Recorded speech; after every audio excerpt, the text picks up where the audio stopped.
Voilà, c'est notre toute première interview avec Madame Anissa Boumedienne, la femme d'un grand idole qui est beaucoup aimé jusqu'à présent dans les deux Congos, en Angola, au Gabon.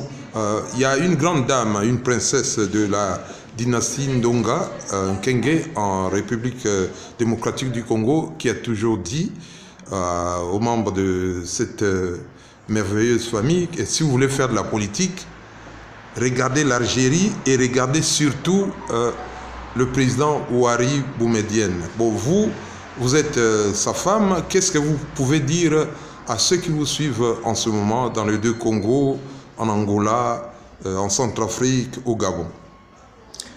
Bon, ben, c'est tout simplement dire que le président Boumedienne, en tant que se ressentant lui-même africain, n'est-ce pas, l'Algérie appartient aussi bien au continent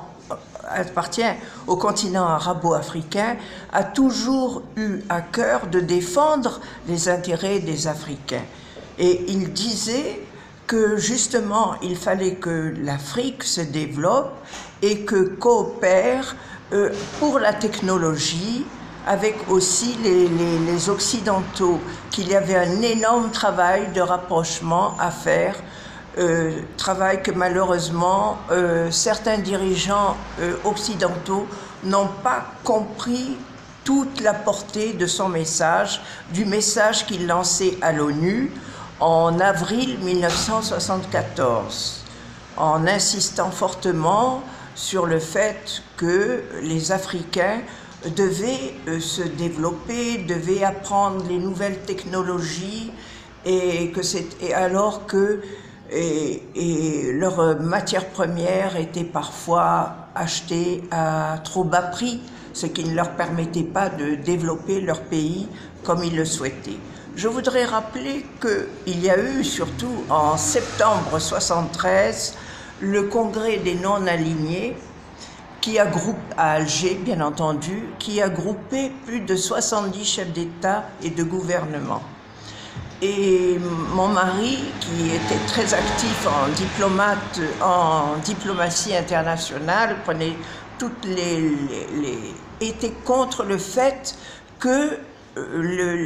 qu'il y ait des combats entre les Africains, parce qu'il disait toujours, en vertu du principe de diviser pour régner, et qu'il fallait au contraire que l'Afrique ne se perde pas dans des combats stériles, et au contraire que le véritable combat que tous les Africains devaient mener, c'était la bataille contre le sous-développement. D'ailleurs, c'est toujours, on peut dire, c'est toujours valable, ces propos sont toujours valables. Bon, et, pardon, s'il vous plaît, et aussi, il a pris à cœur, il n'aimait pas entendre qu'il y ait des combats, si bien que il a obtenu la médaille de la paix de la part des Nations Unies en 1976, après avoir réconcilié l'Iran et l'Irak, et au sommet de l'OPEP, des producteurs d'hydrocarbures, auquel assistait le regretté Faisal, le roi Faisal, qui a d'ailleurs été malheureusement assassiné 15 jours après son retour de cette... Et donc tout cela a valu au président Boumedienne la médaille de la paix de la part des Nations Unies, et c'était le seul président du continent arabo-africain à avoir obtenu cette médaille, qui n'a pas encore été distribuée depuis, je crois. Le président Ouari Boumedienne est un visionnaire. Oui. Oui, bon, dans ma bibliothèque, j'ai un livre, un recueil de la plupart de ses discours qui m'a été offert par Madame Lila Boukorte. À cette époque-là, quand il était au pouvoir, il avait reçu beaucoup d'étudiants africains, de l'Angola, tout ça, et beaucoup de personnalités, Mandela, Che Guevara, des Africains américains qu'on appelle des Afro-Américains, des leaders de premier plan. Oui. Comment vous, en tant que Madame Boumedienne, vous avez vécu cette époque? Bien, je dois vous dire que c'était une époque pour nous très exaltante. Parce que, évidemment, toutes ces personnalités, vous savez, il y avait un tel espoir, un tel... vraiment, je veux pas dire... On avait l'impression que l'Afrique pouvait bénéficier d'un avenir nettement meilleur.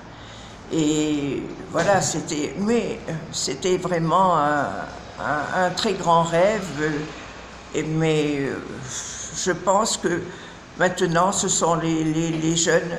Moi, je pense que ce qu'on peut tirer de la philosophie du président Boumedienne, qui, comme vous l'avez dit très justement, était un visionnaire, parce que lui, il m'a fait des confidences, enfin, il m'a analysé des situations qu'il n'a pas vu se réaliser, et qui malheureusement se sont réalisées par la suite. D'ailleurs, il disait toujours aux Occidentaux, il disait il faut que vous compreniez et que vous aidiez les Africains à se développer.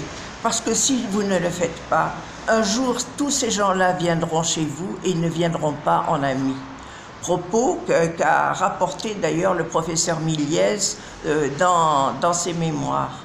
Donc voilà, où est-ce qu'on peut travailler ensemble, la main dans la main, en égo, hein, comme on dit en arabe, nid, c'est-à-dire en partenaires égaux, ou alors il y aura à ce moment-là des catastrophes pour les uns, pour les autres, parce que maintenant, le monde, c'est en quelque sorte un grand village avec tous les moyens de communication.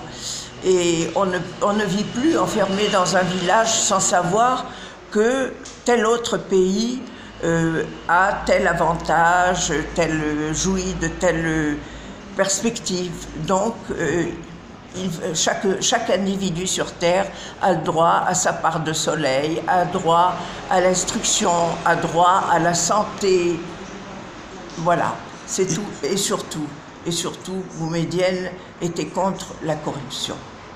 Bon, ici, Paris, nous terminons cet entretien exclusif en vous disant, Madame Anissa Boumedienne, Madame Ouari Boumedienne, tous nos respects de la part des 68 journalistes congolais qui sont dans le mouvement Ngambo na Ngambo, qui vivent ici dans des différents pays européens, qui ont toujours rêvé de faire un film.